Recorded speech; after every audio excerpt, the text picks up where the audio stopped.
United forum of bank യൂണിയൻസിന്റെ കീഴിൽ കഴിഞ്ഞ 2 ആഴ്ചയായി വിവിധ തരത്തിലുള്ള പ്രക്ഷോഭ പരിപാടികളുമായി മുന്നോട്ട് നീങ്ങുന്ന വേളയിൽ നമ്മൾ ഇന്ന് മാർച്ച് 5-ാം തീയതി എറണാകുളം ജില്ലയിൽ റിസർവ് ബാങ്ക് ഓഫ് ഇന്ത്യക്ക് മുന്നിൽ ഒരു ധർണാ സമരം കാഴ്ചവെക്കുകയാണ്. എന്നാൽ എല്ലാവരുടെയും മനസ്സിലുള്ള ഒരു ചിന്ത, ഈ ധർണ കൊണ്ട്, ഈ സമരം കൊണ്ട്, ഈ പ്രക്ഷോഭങ്ങൾ കൊണ്ട്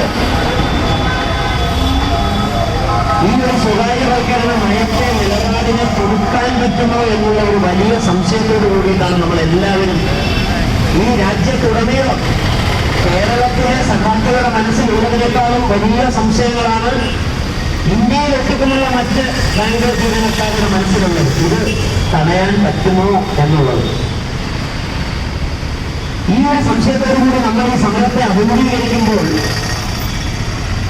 ഈ സമരത്തിന്റെ യഥാർത്ഥ കാരണം, ഇതിന്റെ നയത്തിലെ പ്രശ്നം, നിലപാട്, ഇതിനെക്കുറിച്ചെല്ലാം സമഗ്രമായി പരിശോധിക്കേണ്ട ആവശ്യമുണ്ട്. നമ്മൾ ഇന്ന് പോരാടുന്നത് വലിയൊരു ശക്തിയുമായിട്ടാണ്. വലിയൊരു ശക്തി നമുക്കെല്ലാവർക്കും അറിയാം. ഇവിടെ ഈ രാജ്യത്ത് നിന്ന് സമരം ചെയ്യുന്നവരെല്ലാവരും വളരെ നല്ലൊരു ഓമനപ്പേരിന് അർഹരാണ്. ആ ഓമനപ്പേരിട്ട് വിളിക്കപ്പെടുന്നവരാണ്. ഇന്ന് ഈ സമരപന്തലിൽ ഇരിക്കുന്ന ആളുകൾ ഉൾപ്പെടെ ഈ രാജ്യത്തെ നയങ്ങളോട്, സർക്കാരിന്റെ തീരുമാനങ്ങളോട് വിയോജിക്കുന്നവർ. Dissent is the beauty of democracy. എതിർപ്പാണ് ജനാധിപത്യത്തിന്റെ സൗന്ദര്യമെന്ന് നമുക്ക് മനസ്സുകൊണ്ട് വിശ്വസിക്കാൻ പറ്റാത്ത സാഹചര്യത്തിലേക്ക് രാജ്യത്തെ അവസ്ഥ മാറിയിരിക്കുകയാണ്. കാരണം എന്താ?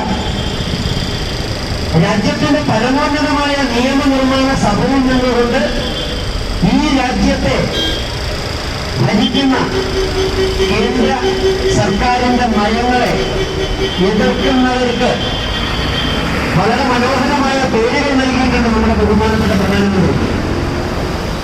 ഞാൻ ആ പേരിന് വളരെയധികം അർഹനാണെന്നും ആ പേര് വിളിക്കപ്പെടുന്നതിൽ ആനന്ദിക്കുന്ന ഒരു വ്യക്തിയാണെന്നും കൂടി ഞാൻ നിങ്ങളോട് പറയുക. ഇന്ന് ഈ രാജ്യത്ത് സമരം ചെയ്യുന്നവരെല്ലാം സമരജീവികളാണ്, ആന്തോളൻ ജീവികൾ, പരാണഭോജികൾ, ഇത്തിൽ കണ്ണികൾ. കർഷകരെ കുറിച്ചാട്ടോ പറഞ്ഞത്. പരാണഭോജികളാണ്. ഈ രാജ്യത്തുള്ള സകലമാന ജനങ്ങൾക്കും കുടിക്കാൻ ഭക്ഷണം കഷ്ടപ്പെട്ട് വെയിലത്ത് നിന്ന് പണിയെടുത്ത് ഉണ്ടാക്കി കൊടുക്കുന്ന കർഷകരെ വിളിക്കുന്നവര് പരാണഭോജികൾ. അപ്പൊ നമ്മൾ ആ വിളിക്ക് ഏറ്റവും അർഹരാണ്. അതുകൊണ്ട് തന്നെ ഈ സമരക്കൊണ്ടതിലിരിക്കുന്ന എല്ലാ സമരജീവികളെയും പരാണഭോജികളെയും ഞാൻ ആദ്യം തന്നെ അഭിവാദ്യം ചെയ്യുകയാണ്. ഈ ഒരു സ്വകാര്യവൽക്കരണ നയത്തെ എതിർക്കുമ്പോൾ ഇത് എന്തിന്റെ ഭാഗമാണ് എന്നുകൂടി നമ്മൾ അറിഞ്ഞിരിക്കേണ്ടത്. ഇതൊരു വലിയ തീവ്ര വലതുപക്ഷ നയത്തിന്റെ ഭാഗമാണ്. തീവ്ര വലതുപക്ഷ നയം എന്ന് ഞാൻ ഉദ്ദേശിക്കുന്നത് എക്സ്ട്രീം റൈറ്റ് വിംഗ് പോളിസി എന്ന് തന്നെയാണ്. രാഷ്ട്രീയപരമായി സംസാരിക്കുന്നത് വലിയ തെറ്റാണ്. രാഷ്ട്രീയപരമായ എതിർപ്പുകൾ പ്രകടിപ്പിക്കുന്നത് വലിയൊരു തെറ്റാണ് എന്ന് വിശ്വസിക്കുന്ന, എന്ന് ഏറ്റവും അധികം വിശ്വസിക്കുന്ന ഒരു തൊഴിലാളി വർഗം കൂടിയാണ് നമ്മുടെ ബാങ്ക് ജീവനക്കാർ. അതുകൊണ്ട് തന്നെ ഒരാമുഖമായി ഞാൻ പറയാൻ ആഗ്രഹിക്കുന്നത്, ഈ രാജ്യം കണ്ട ഏറ്റവും വലിയ രാഷ്ട്രീയ നയത്തെ എതിർക്കുമ്പോൾ രാഷ്ട്രീയം പറഞ്ഞു തന്നെ പോകണം. രാഷ്ട്രീയം പറയാതെ, രാഷ്ട്രീയവൽക്കരിക്കാതെ ഈ സമരം വിജയിപ്പിക്കാൻ നമുക്ക് സാധിക്കില്ല. കാരണം ഇതൊരു വലിയ രാഷ്ട്രീയ നയത്തിന്റെ പ്രശ്നമാണ്. എന്താ രാഷ്ട്രീയ നയം? ബഹുമാനപ്പെട്ട പ്രധാനമന്ത്രി പറഞ്ഞതാണ് ആ രാഷ്ട്രീയ നയം. Government has no business being in business. ഈ രാജ്യത്ത് ബിസിനസ് ചെയ്യാൻ ഗവൺമെന്റ് ആഗ്രഹിക്കുന്നില്ലാണ്. അദ്ദേഹം കാണുന്നത് പൊതുമേഖലാ സ്ഥാപനങ്ങളെല്ലാം ബിസിനസ് സംരംഭങ്ങളായിട്ടാണ്. എന്നല്ലേ മനോഹരമായ കാഴ്ചപ്പാടാണ്. ഈ രാജ്യത്തെ പൊതുമേഖലാ സ്ഥാപനങ്ങളെല്ലാം ബിസിനസ് സംരംഭങ്ങളാണെന്നും അതുകൊണ്ട് തന്നെ government has no business being in business എന്ന് അദ്ദേഹം പറഞ്ഞു. അതുപോലെ ഈ രാജ്യത്തെ നയരൂപവൽക്കരണത്തിൽ രണ്ടാമത്തെ ഏറ്റവും വലിയ സാന്നിധ്യമായ നമ്മുടെ ബഹുമാനപ്പെട്ട ധനകാര്യമന്ത്രി നിർമ്മല സീതാരാമൻ 2021 ഫെബ്രുവരി 1 ബഡ്ജറ്റ് അവതരിപ്പിച്ചുകൊണ്ട് പറഞ്ഞ ആ വാക്കുകൾ, less government more governance. Government ഇതിൽ നിന്നൊക്കെ പിൻവലിയാൻ പോകുന്നത്. എന്തിൽ നിന്നൊക്കെ പിൻവലിയാൻ പോവുകയാണ്? അതാണ് ചോദ്യം. ഗവൺമെന്റ് പൊതുമേഖലയിൽ നിന്നാകെ പിൻവലിയാൻ പോവുകയാണ്. അതിന് മനോഹരമായ നയം രൂപീകരിച്ചിട്ടുണ്ട്. സ്ട്രാറ്റജിക് ഡിസ്ഇൻവെസ്റ്റ്മെന്റ് എന്നാണ് അതിനെ പറയുന്നത്. സ്ട്രാറ്റജിക്കായി നമ്മൾ ഡിസ്ഇൻവെസ്റ്റ് ചെയ്യും. പണ്ട് ഒളിഞ്ഞും തെളിഞ്ഞും പറഞ്ഞുകൊണ്ടിരുന്ന, ഒരുപാട് പേരുകളിൽ അറിയപ്പെട്ടുകൊണ്ടിരുന്ന സ്വകാര്യവൽക്കരണം എന്ന് പറയുന്ന നയം ഒരു അജണ്ടയായി, ഒരു പ്രൊപ്പഗണ്ടയായി ഈ രാജ്യത്തുനിന്ന് നമ്മുടെ ബഹുമാനപ്പെട്ട പ്രധാനമന്ത്രിയും ധനകാര്യമന്ത്രിയും ഓരോ മീഡിയ ഹൗസിലും കയറി ഇറങ്ങി ഇന്റർവ്യൂ കൊടുത്ത് ആ വാക്കിനെ പ്രോത്സാഹിപ്പിച്ചുകൊണ്ടിരിക്കുകയാണ്, പ്രചരിപ്പിച്ചുകൊണ്ടിരിക്കുകയാണ്. സ്വകാര്യവൽക്കരണമെന്ന് പച്ചയ്ക്ക് പറയാൻ ഇന്ന് ആർക്കും യാതൊരു മടിയുമില്ല. സെയിൽ ഓഫ് പബ്ലിക് അസറ്റ്സ്, പൊതുമുതലുകൾ വിൽക്കും എന്ന് പറയാനും യാതൊരു മടിയുമില്ല. കാരണം എന്താ? ഞങ്ങളുടെ നയമതാണ് സ്വകാര്യവൽക്കരണമാണ് ഞങ്ങളുടെ നയം. ഈ രാജ്യത്തിന്റെ ഭരണഘടന പറഞ്ഞു വെക്കുന്നൊരു വലിയ കാര്യമുണ്ട്. Directive principles of state policy. അത് ശരിക്കും പറഞ്ഞു കഴിഞ്ഞാൽ ഒരു ഗാന്ധിയൻ പ്രിൻസിപ്പിളാണ് എന്ന് പറയാറുണ്ട്. ഗാന്ധിയൻ പ്രിൻസിപ്പിൾ എന്ന് പറഞ്ഞാൽ നമുക്ക് നമ്മുടെ രാജ്യത്തിന് സ്വാതന്ത്ര്യം നേടിത്തന്ന ബ്രിട്ടീഷുകാരോട് പോരാടി ഈ രാജ്യത്തിന് സ്വാതന്ത്ര്യം നേടിത്തന്ന മഹാത്മാഗാന്ധി ഈ രാജ്യത്തിന്റെ വടക്കു മുതൽ തെക്കു വരെ നടന്ന് ഈ രാജ്യത്തെ പാവപ്പെട്ടവരെ ഓരോരുത്തരെയും ജീവിതം മനസ്സിലാക്കി അവരെ ഒരുമിച്ച് ചേർത്ത് ഈ രാജ്യത്തിന് സ്വാതന്ത്ര്യം നേടിത്തന്ന മഹാത്മാഗാന്ധിയുടെ വാക്കുകളുണ്ട്. അതാണ് ഈ ഗാന്ധിയൻ പ്രിൻസിപ്പിൾ എന്ന് പറയുന്നത്. ആ രണ്ട് ആശയങ്ങൾ ഞാനിവിടെ ഒന്ന് ആവർത്തിക്കുകയാണ്. Economics cannot be separated from moral and ethics എന്നാണ് അദ്ദേഹം പറഞ്ഞത്. രാജ്യത്തെ സാമ്പത്തിക ശാസ്ത്രത്തെ മൊറാലിറ്റിയിൽ നിന്നും എത്തിക്സിൽ നിന്നും നിങ്ങൾക്ക് വേർതിരിച്ച് കാണാൻ സാധിക്കില്ല. അതുപോലെ തന്നെ അദ്ദേഹം പറഞ്ഞത്, ഈ രാജ്യത്തിന്റെ നയം രൂപവൽക്കരിക്കുമ്പോൾ, ഒരു നിയമം നിർമ്മിക്കുമ്പോൾ നിങ്ങൾ ആദ്യം കാണേണ്ടത് ഈ രാജ്യത്തെ പാവപ്പെട്ടവന്റെ, ഏറ്റവും പാവപ്പെട്ടവന്റെ മുഖമാണത്.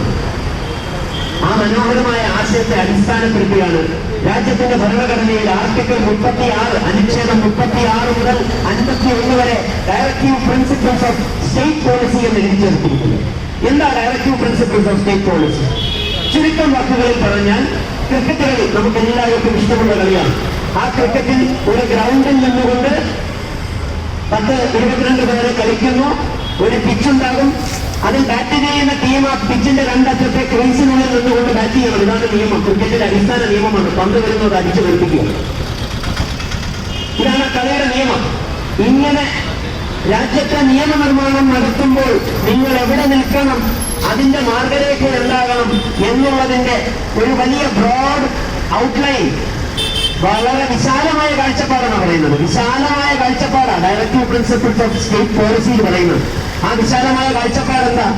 ഈ രാജ്യത്തെ പാവപ്പെട്ടവരുടെ വികസനമായിരിക്കണം നിങ്ങളുടെ ഓരോ നയത്തിലും നിയമനിർമ്മാണത്തിലും ഉണ്ടാകേണ്ടത് എന്നതാണ് അതിന്റെ നയം. ഇന്ന് നമുക്ക് പറയേണ്ടി വരും, ക്രീസിൽ നിന്നല്ല ഈ കളി ഇന്ന് കളിച്ചുകൊണ്ടിരിക്കുന്നത്, പിച്ചിന് വെളിയിലാണ്. പിച്ചിന് വെളിയിലാണെന്ന് മാത്രമല്ല, ഗ്രൗണ്ടിന് പുറത്താണെന്ന്. Directive principles of state policy എഴുതി ചേർക്കപ്പെട്ടിരിക്കുന്ന ഭരണഘടന ഞങ്ങളുടേതല്ല എന്ന് വളരെ വ്യക്തമായി പ്രഖ്യാപിച്ചത് മാറ്റി നിർത്തിയേക്കുക. ഞങ്ങളുടെ ലക്ഷ്യം രാജ്യത്തെ പാവപ്പെട്ടവരുടെ വികസനമല്ലെന്ന്. അങ്ങനെ വികസനമായിരുന്നെങ്കിൽ പൊതുമേഖല ഞങ്ങൾ വിൽക്കില്ല. പൊതുമേഖലയുടെ അർത്ഥം ബിസിനസ് സംരംഭമാണെന്ന് പറഞ്ഞ് പ്രധാനമന്ത്രി ഭരിക്കുന്ന രാജ്യത്താണ് നമ്മളിന്ന് ജീവിക്കുന്നത്. അതുകൊണ്ടാണ് ഇതൊക്കെ ഒന്ന് ഓർമ്മിപ്പിച്ചു പോകുന്നത്. ഈ രാജ്യത്തെ പൊതുമേഖലാ സ്ഥാപനങ്ങളുടെ ഉദ്ദേശം ലാഭമുണ്ടാക്കുന്നതല്ല എന്ന മനുഷ്യനെ ആരെങ്കിലും എന്തെങ്കിലും പറഞ്ഞ് മനസ്സിലാക്കാൻ സാധിച്ചാൽ അതായിരിക്കും ഈ രാജ്യത്തോട് ചെയ്യുന്ന ഏറ്റവും വലിയ നന്മ. തിരുവനന്തപുരത്തെ ധർണ ഉദ്ഘാടനം ചെയ്ത് സംസാരിച്ചപ്പോൾ പ്രഗത്ഭയായ എക്കണോമിസ്റ്റ്, സാമ്പത്തിക ശാസ്ത്ര വിദഗ്ധ ഡോക്ടർ മേരി ജോർജ് പറഞ്ഞതാണ്, നിങ്ങൾ എന്നെ അദ്ദേഹത്തിന്റെ മുറിവരെ കൊണ്ടുപോകും, ഞാൻ അദ്ദേഹത്തെ പറഞ്ഞ് മനസ്സിലാക്കാൻ ശ്രമിക്കാൻ. വിദ്യാധാരണയാണ്, എങ്കിലും ഒരു ആശയം പങ്കുവച്ചത്. ഞാൻ അദ്ദേഹത്തെ പറഞ്ഞ് മനസ്സിലാക്കാൻ ശ്രമിക്കാണ്. മരണങ്ങളൊന്നും മനസ്സുലയ്ക്കുന്നില്ല. 76 കർഷകരാണ് മരിച്ചത്. ആദ്യം വെക്കുന്നില്ല മനസ്സ്. പിന്നെയാണ് കേരളത്തിന്റെ തെക്കേ അറ്റത്ത് ഒരു സ്ത്രീ സാമ്പത്തിക ശാസ്ത്രജ്ഞയാണെന്ന് പറഞ്ഞു പോയി കേന്ദ്ര സർക്കാരിന്റെ നയം തിരുത്തുന്നത്. എങ്കിലും ആ ആശയം, ആ ആഗ്രഹം വളരെ മനോഹരമാണ്. പൊതുമേഖലാ സ്ഥാപനങ്ങളെയെല്ലാം ഞങ്ങൾ തകർത്തെറിയുമ്പോൾ ഞങ്ങൾ പ്രഖ്യാപിക്കുന്ന നയം ഈ രാജ്യം അനുവർത്തിക്കുന്നത് വെൽഫെയർ സ്റ്റേറ്റ് എന്ന പോളിസിയല്ല, പോലീസ് സ്റ്റേറ്റ് എന്ന പോളിസിയാണ്. എന്താ പോലീസ് സ്റ്റേറ്റ് എന്ന പോളിസി? വെൽഫെയർ സ്റ്റേറ്റും പോലീസ് സ്റ്റേറ്റും തമ്മിൽ ഒരുപാട് അന്തരമുണ്ട് കേട്ടോ. വെൽഫെയർ സ്റ്റേറ്റ് എന്ന് പറഞ്ഞാൽ രാജ്യത്തിലെ നയങ്ങൾ മുഴുവൻ പാവപ്പെട്ടവന്റെ വികസനത്തിന് വേണ്ടിയാണ്. എന്നാൽ പോലീസ് സ്റ്റേറ്റ് എന്ന് പറഞ്ഞാൽ ഞങ്ങൾ ഈ രാജ്യത്തെ ഭരണം കൈയാളുമ്പോൾ ഞങ്ങൾക്ക് വേണ്ടി വരുന്നത് ഈ രാജ്യത്തിന്റെ ആർമി, ഡിഫൻസ്, പോലീസ്, അത് മാത്രമാണ്. ഞങ്ങൾ ആരോഗ്യ മേഖലയിൽ തുടരാൻ ആഗ്രഹിക്കുന്നില്ല. ഞങ്ങൾ പൊതുവിതരണ ശൃംഖല മുന്നോട്ട് കൊണ്ടുപോകാൻ ആഗ്രഹിക്കുന്നില്ല. ഈ രാജ്യത്തെ ബാങ്കിംഗ്, ഫിനാൻസ്, ഇൻഷുറൻസ് കമ്പനികൾ പൊതുമേഖലാ സ്ഥാപനങ്ങളായി നിലനിർത്താൻ ഉദ്ദേശിക്കുന്നില്ല. ഈ രാജ്യത്തെ വിദ്യാഭ്യാസ മേഖലയിൽ ഞങ്ങൾ ഇടപെടാൻ ഉദ്ദേശിക്കുന്നത് ഇതൊക്കെ ബിസിനസ് ആണെന്നാണ് പറയുന്നത്. പബ്ലിക് സെക്ടർ എല്ലാം ബിസിനസ് ആണെന്നാണ് പറയുന്നത്. കഷ്ടമാണ്. ഇത്രയും അന്ധമായ ഒരു കാഴ്ചപ്പാട് ഈ രാജ്യത്തിന്റെ ചരിത്രത്തിലൊന്നും ഉണ്ടായിട്ടില്ല. ആ നയത്തോടാണ് നമ്മൾ എതിരിടാൻ പോകുന്നത്. അതുകൊണ്ട് വളരെ നയപരമായി, രാഷ്ട്രീയപരമായി വേണം നമ്മൾ ഈ സമരത്തെ സമീപിക്കാൻ. നമ്മുടെ ബഹുമാനപ്പെട്ട ധനകാര്യമന്ത്രി 2021-ലും 20-ലും 19-ലും അവതരിപ്പിച്ച ബഡ്ജറ്റിലേക്ക് വരാം. എന്താ ധനകാര്യമന്ത്രി പറഞ്ഞത്? ധനകാര്യമന്ത്രി പറഞ്ഞത് ഈ രാജ്യം ഇന്നേ ദിവസം വരെ കണ്ടിട്ടില്ലാത്ത ബഡ്ജറ്റാണ് ഈ ചുമന്ന ബട്ടൻ ഞാൻ പൊതിഞ്ഞുകൊണ്ട് വരുന്നതെന്നാണ്. പക്ഷെ നമ്മൾ അന്ന് കരുതിയില്ല ഈ രാജ്യത്തെ സമ്പദ്ഘടനയുടെ ചിരാഭസ്മമാണ് ആ പൊതിഞ്ഞു വെച്ചിരിക്കുന്നതെന്ന ചുവന്ന ബട്ടന്. അവർ പറഞ്ഞത് എത്ര ശരിയാണ്. ഈ രാജ്യം ഇന്നേ ദിവസം വരെ കണ്ടിട്ടില്ലാത്ത ബഡ്ജറ്റാണ്. ശരിയാ, ഈ രാജ്യം ഇന്നേ ദിവസം വരെ കണ്ടിട്ടില്ല കേട്ടോ. ഈ രാജ്യത്തിന്റെ ചരിത്രം പരിശോധിച്ചാൽ സ്വതന്ത്ര ഇന്ത്യ കണ്ട ആദ്യത്തെ ബഡ്ജറ്റ് 1947 ഷൺമുഖൻ ചെട്ടിയാർ അവതരിപ്പിച്ച ബഡ്ജറ്റാണ്. ഷൺമുഖൻ ചെട്ടിയാർ ബഡ്ജറ്റ് അവതരിപ്പിക്കുമ്പോൾ fiscal responsibility and budget management എന്ന ആക്ട് ഇല്ല, നിയമമില്ല. എന്നാൽ ഇന്ന് 2019-ലും 20-ലും ബഹുമാനപ്പെട്ട നിർമ്മലാ സീതാരാമൻ ആ ബഡ്ജറ്റ് അവതരിപ്പിച്ചപ്പോൾ ആ നിയമമുണ്ട് രാജ്യത്ത്. എന്താ നിയമം പറയുന്നത്? നിയമം പറയുന്നത് രാജ്യത്തിന്റെ ധനക്കമ്മി ഒരു കാരണവശാലും 3-4% മുകളിലേക്ക് പോകാൻ പാടില്ല. GDP-യുടെ മൊത്തം ആഭ്യന്തര ഉത്പാദനത്തിന്റെ 3-4% മുകളിലേക്ക് പോകാൻ പാടില്ല ധനക്കമ്മി. ഇതാണ് നിയമം പറയുന്നത്. രാജ്യം ഇന്നേ ദിവസം വരെ കണ്ടിട്ടില്ലാത്ത ബഡ്ജറ്റാ. 9% ധനക്കമ്മി. ഈ രാജ്യത്തെ പൊതുമേഖലാ സ്ഥാപനങ്ങളെല്ലാം പാട്ടവിലയ്ക്ക് തൂക്കിവിറ്റ് 1,70,70,000 കോടി രൂപ സമാഹരിക്കും എന്ന് പറഞ്ഞിരിക്കുന്ന ബഡ്ജറ്റിലാണ് ഈ അവസ്ഥ. 9% ധനക്കമ്മി. ഷൺമുഖൻ ചെട്ടിയാരെ 1947-ല് ബഡ്ജറ്റ് അവതരിപ്പിച്ചപ്പോ 24.9 കോടി രൂപയാണ് ധനക്കമ്മി അന്ന് എന്ന് ഞാൻ വായിച്ചിട്ടുണ്ട്.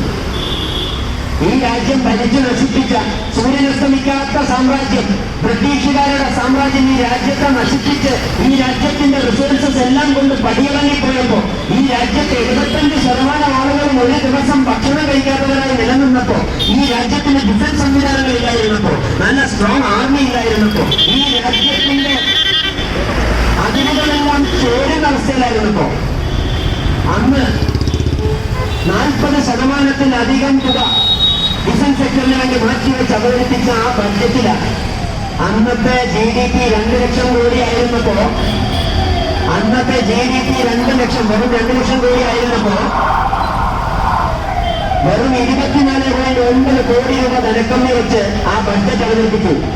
ഇന്ന് വരെ സ്വതന്ത്ര ഇന്ത്യ ഇതുപോലെ 2021-ൽ അവതരിപ്പിച്ചൊരു ബഡ്ജറ്റുകളിൽ ആ ബഡ്ജറ്റ് കണ്ടിട്ടില്ല. സത്യമാണ് പറഞ്ഞത്. ഇനി കുറച്ചുകൂടി പുറകോട്ട് പരിശോധിച്ചാൽ ഈ രാജ്യം സ്വതന്ത്രമാകുന്നതിന് മുമ്പ് ഇന്ത്യ കണ്ട ഏറ്റവും ആദ്യത്തെ ബഡ്ജറ്റ് അവതരിപ്പിച്ചത് ജെയിംസ് വിൽസൺ ആണ്. അദ്ദേഹം ഒരു സാമ്പത്തിക ശാസ്ത്രജ്ഞനായിരുന്നു, എക്കണോമിക്സ് എന്ന പത്രത്തിന്റെ സ്ഥാപകനായിരുന്നു. അദ്ദേഹം അവതരിപ്പിച്ച ബഡ്ജറ്റിൽ 1860-ലാണ് നികുതി പണം പിരിച്ച് ഈ രാജ്യത്തെ മുന്നോട്ട് കൊണ്ടുപോകാം എന്ന ആശയം അദ്ദേഹം ആദ്യമായി വെച്ചത്. അത് പാസ്സായി കേട്ടോ. ഇൻകം ടാക്സ് അന്ന് പാസ്സായി. ടൊബാക്കോ ഡ്യൂട്ടി അത് പാസ്സായില്ല. ടൊബാക്കോ ഡ്യൂട്ടി എന്ന് പറഞ്ഞാൽ എന്താ? പുകയിലക്കരം അന്ന് പാസ്സായില്ല. ഇന്നത്തെ GST-യുടെയും സർവീസ് ടാക്സിന്റെയും ഒക്കെ ആദ്യകാല രൂപമാണ് ടൊബാക്കോ ഡ്യൂട്ടി. അതന്ന് പാസ്സായില്ല. അത് ഇൻകം ടാക്സ് മാത്രമേ പാസ്സായുള്ളൂ. ഇന്ന് ഡയറക്ട് ടാക്സ്, ഇൻഡയറക്ട് ടാക്സ് തുടങ്ങി നിരവധി നികുതികൾ, സെസ്സുകൾ ഒക്കെ പിരിച്ച കേന്ദ്ര സർക്കാർ രാജ്യത്ത് മുന്നോട്ട് കൊണ്ടുപോകുന്നത്. അന്നും നികുതിപ്പണം കുറയ്ക്കാം എന്ന് ആ ധനകാര്യ വിദഗ്ധൻ പറഞ്ഞില്ല. നികുതിപ്പണം വേണമെന്ന് പറഞ്ഞത്. പക്ഷെ ഇന്ന് ഈ ബഡ്ജറ്റിൽ കഴിഞ്ഞ 3 വർഷമായി പറയുക കേന്ദ്ര സർക്കാർ നികുതിപ്പണം വേണ്ടാന്ന്. അപ്പൊ ഇവിടെ ഇരിക്കുന്ന എല്ലാവരും വിചാരിക്കും നികുതിപ്പണം വേണ്ടെന്ന് നിങ്ങൾ പറയുന്നു. കഴിഞ്ഞ 3 വർഷമായിട്ട് ഞങ്ങളുടെ ടാക്സ് ഓരോ വർഷവും കൂടിക്കൊണ്ടിരിക്കുന്നല്ലോ.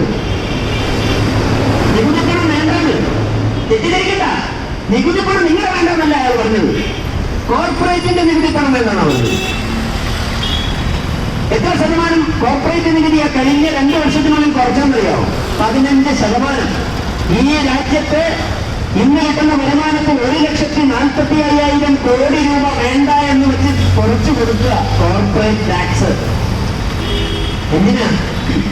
ഈ രാജ്യത്തെ വെൽത്ത് ക്രിയേറ്റേഴ്സിനെ ഉണ്ടാക്കാൻ. വെൽഫെയർ അല്ല, വികസനമല്ല, വെൽത്താണ് ഞങ്ങൾക്ക് വേണ്ടതെന്ന്. അതെവിടെയാണ് ആ വെൽത്തെന്ന് ഇവിടെ ആർക്കും അറിയണ്ട. സമ്പത്ത്, ക്യാപിറ്റൽ, മൂലധനം അത് ഈ രാജ്യത്ത് ഒഴുക്കുക, അങ്ങനെ സമ്പത്തുണ്ടാക്കുക. അത് ആരുടെ കയ്യിലാണ് സമ്പത്തിരിക്കുന്നത് എന്നറിയില്ല. ഈ രാജ്യത്ത് സമ്പത്തുണ്ടായാൽ മതി. ഈ രാജ്യത്ത് സമ്പത്തുണ്ടായാൽ മതി. എന്തൊരു പോളിസി പാരാലിസിസ് ആണ് നമ്മൾ ഇന്ന് അനുഭവിച്ചുകൊണ്ടിരിക്കുന്നത് കാണുന്നത്. ബഡ്ജറ്റിന്റെ അവസ്ഥയാണ്. ഈ ബഡ്ജറ്റിനെ കുറിച്ച് നമ്മുടെ തിരുവനന്തപുരത്തെ ബഹുമാനപ്പെട്ട MP ശശി തരൂർ പറഞ്ഞൊരു കാര്യമുണ്ട്. അതാണ് എനിക്കിവിടെ ആവർത്തിക്കാനുള്ളത്. ബഡ്ജറ്റ് അവതരിപ്പിച്ചു കഴിഞ്ഞപ്പോൾ ശശി തരൂർ ഈ ബഡ്ജറ്റ് കേട്ടിട്ട് പറയുക, ഒരു വണ്ടി വർക്ക്ഷോപ്പിൽ കൊണ്ടുവന്നു, ബ്രേക്കില്ല വണ്ടിക്ക്. അതെല്ലാം കഴിഞ്ഞ് വണ്ടി തിരിച്ചു കൊടുത്തപ്പോ ആ വണ്ടി നന്നാക്കിയ വർക്ക്ഷോപ്പിലെ മനുഷ്യൻ പറയുക, ബ്രേക്ക് എനിക്ക് നന്നാക്കാൻ പറ്റിയിട്ടില്ല, പക്ഷെ നിങ്ങളുടെ സൗണ്ട്, ഫോണിന്റെ സൗണ്ട് കൂട്ടിയിട്ടുണ്ട്. ശശി തരൂർ പറഞ്ഞത് ബഡ്ജറ്റ് കേട്ടിട്ട്, വണ്ടിയുടെ ബ്രേക്ക് എനിക്ക് നന്നാക്കാൻ പറ്റിയിട്ടില്ല, പക്ഷേ വണ്ടിയുടെ ഹോണിന്റെ ശബ്ദം കുറച്ച് കൂട്ടി വെച്ചിട്ടുണ്ടെന്ന്. കാരണം റോഡിൽ കൂടെ പോകുമ്പോഴത്തേക്ക് അതിന്റെ 2 സൈഡിലുള്ള ആളുകൾക്ക് മാറി നിൽക്കാൻ ബ്രേക്കില്ലല്ലോ വണ്ടി. ഇതാണ് ബഡ്ജറ്റിനെ കുറിച്ച് പറയുന്നത്. ഇത് വളരെ സത്യമാണ്. നെക്കും ലഗാനുമില്ലാത്തൊരു ബഡ്ജറ്റ് അവതരിപ്പിച്ച് ആ ബഡ്ജറ്റിൽ പ്രഖ്യാപിച്ചിരിക്കുക ലെസ് ഗവൺമെന്റ് മോർ ഗവേണൻസ്.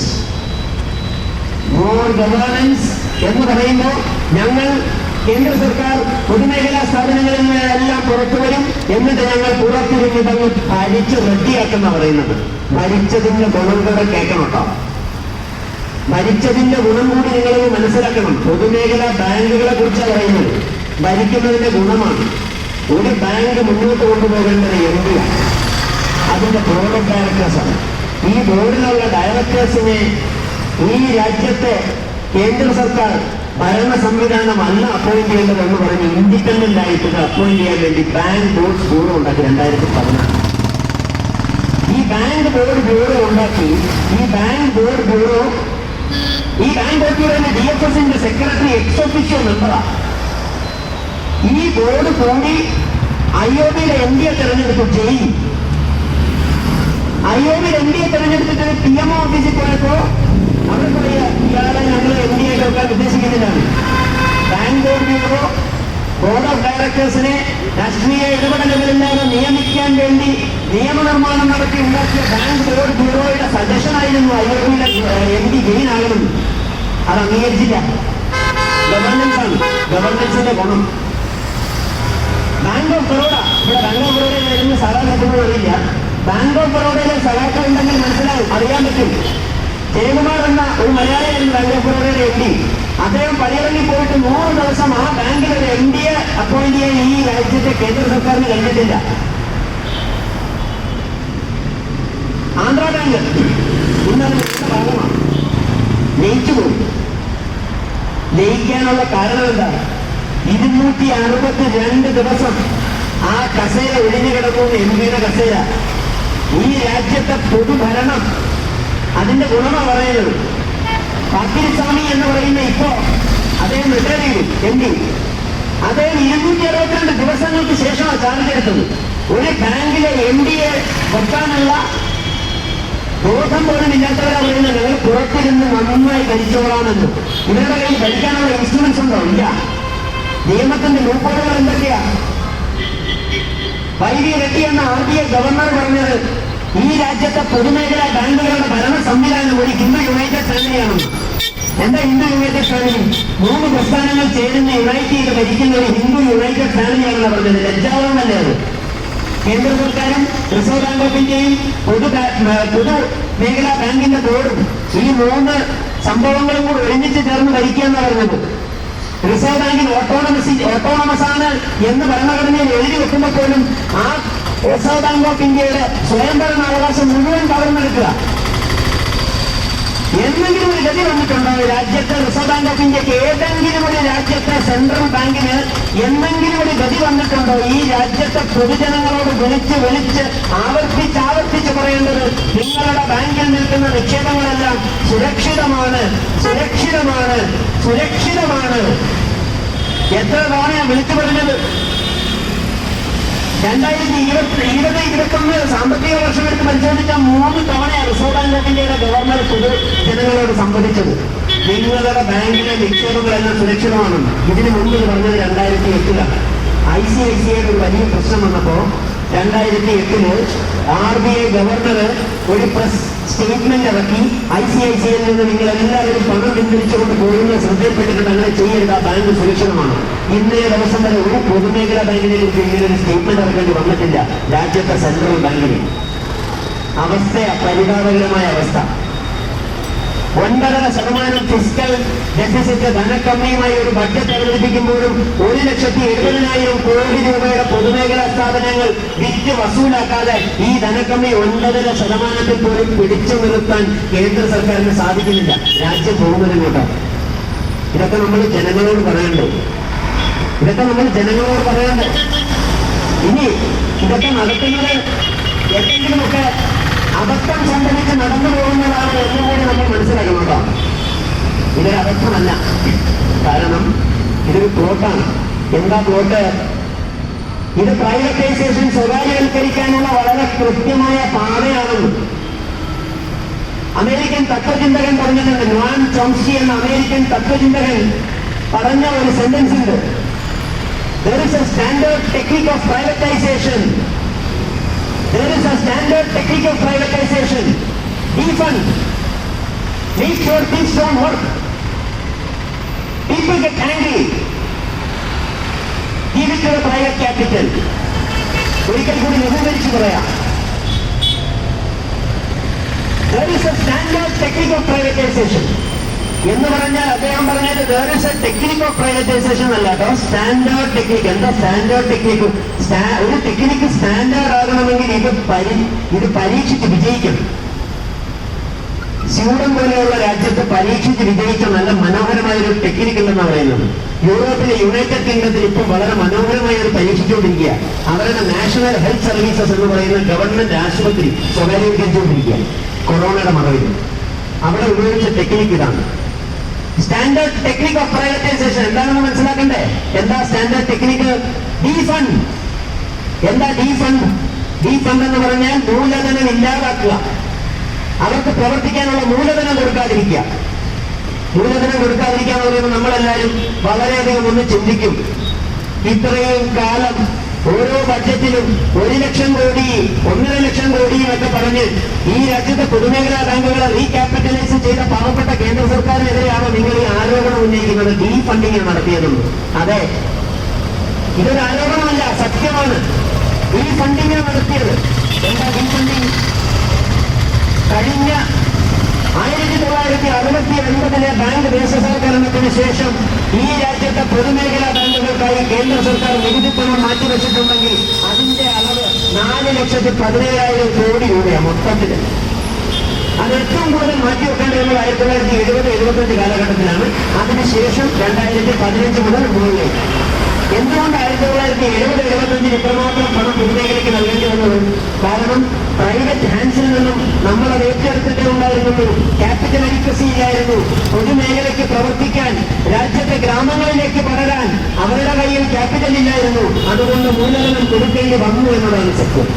അതിനുശേഷമുള്ള 25-26 വർഷത്തോളം പൊതുമേഖലാ ബാങ്കുകളിൽ വളരെ തുച്ഛമായ റീക്യാപിറ്റലൈസേഷൻ നടന്നിട്ടുണ്ട്. അന്ന് സർക്കാർ കോടിക്കണക്കിന് രൂപ പൊതുമേഖലാ ബാങ്കുകൾ കൊടുത്തു ലാഭത്തിൽ നിന്നും. 2014 ആയപ്പോ ബഹുമാനപ്പെട്ട റിസർവ് ബാങ്ക് ഓഫ് ഇന്ത്യയുടെ ഗവർണർ അസറ്റ് ക്വാളിറ്റി റിവ്യൂ എന്ന പുതിയൊരു മെക്കാനിസം കൊണ്ടുവന്നു. ഞാനത് എതിർത്ത് സംസാരിക്കല്ല കേട്ടോ. അസറ്റ് ക്വാളിറ്റി റിവ്യൂ വളരെ നല്ലതാണെന്ന് ഞാൻ പറയുന്നു. കാരണം അന്ന് അസറ്റ് ക്വാളിറ്റി റിവ്യൂ നടത്തിയപ്പോഴാണ് മനസ്സിലാവുന്നത് പല ബാങ്കുകളും കിട്ടാക്കടങ്ങളൊന്നും കണക്കിൽ കാണിച്ചിട്ടില്ല. അവരുടെ കണക്കിലുള്ള കിട്ടാക്കടങ്ങളൊന്നുമല്ല, കോർപ്പറേറ്റുകളുടെയൊക്കെ കോടിക്കണക്കിന് രൂപ ബുക്കില് കിട്ടാക്കണമല്ലെന്നാണ് കാണിച്ചിരിക്കുന്നത്. എവർഗ്രീൻ വ്യക്തിയെ അദ്ദേഹം പോലത്തെ വാർത്ത കേന്ദ്ര സർക്കാർ രഘുറാം രാജനെതിരെ തിരിഞ്ഞു. 2015-16 വർഷം മുഴുവനും രാജ്യത്തിന്റെ പൊതുമേഖലാ ബാങ്കുകളുടെ ബാലൻസ് ഷീറ്റുകൾ, പ്രൈവറ്റ് ബാങ്കുകളുടെ ബാലൻസ് ഷീറ്റുകളെല്ലാം കീറി മുറിച്ച് പരിശോധിച്ച് ഒരു ലിസ്റ്റ് ഉണ്ടാക്കി ബാങ്കുകൾക്ക് കൊടുത്തു. ഇത് മുഴുവൻ കിട്ടാക്കടമാക്കാൻ പറഞ്ഞിട്ട് 2017 വരെ സമയം കൊടുത്തു. കിട്ടാക്കടമാക്കി ഈ ബാങ്കുകളെല്ലാം കുറേയൊക്കെ കിട്ടാക്കടമാക്കി. അത് കഴിഞ്ഞപ്പോൾ അതിന് പ്രൊവിഷൻ വെക്കാൻ പറഞ്ഞു. സ്വാഭാവികമായും ഇത് പ്രൊവിഷനിങ് നടത്തിയപ്പോൾ ഈ രാജ്യത്തെ പൊതുമേഖലാ ബാങ്കിന് ലാഭമില്ലാതായി, ക്യാപിറ്റൽ റോഡിൽ പോയി. അന്ന് പൊതുമേഖലാ ബാങ്കുകളെ സംരക്ഷിക്കാൻ ഈ രാജ്യത്തെ കേന്ദ്ര സർക്കാർ 3,11,000 കോടി രൂപയാണ് പൊതുമേഖലാ ബാങ്കുകൾക്ക് തന്നത്. എന്നിട്ട് നിങ്ങൾ പറയാണ് ഈ രാജ്യത്തെ കേന്ദ്ര സർക്കാർ നിങ്ങൾക്കൊന്നും തന്നില്ല പൊതുമേഖലാ ബാങ്കുകൾക്ക്. കഴിഞ്ഞ 10 വർഷം 3,11,000 കോടി രൂപ തന്നെയാണ്.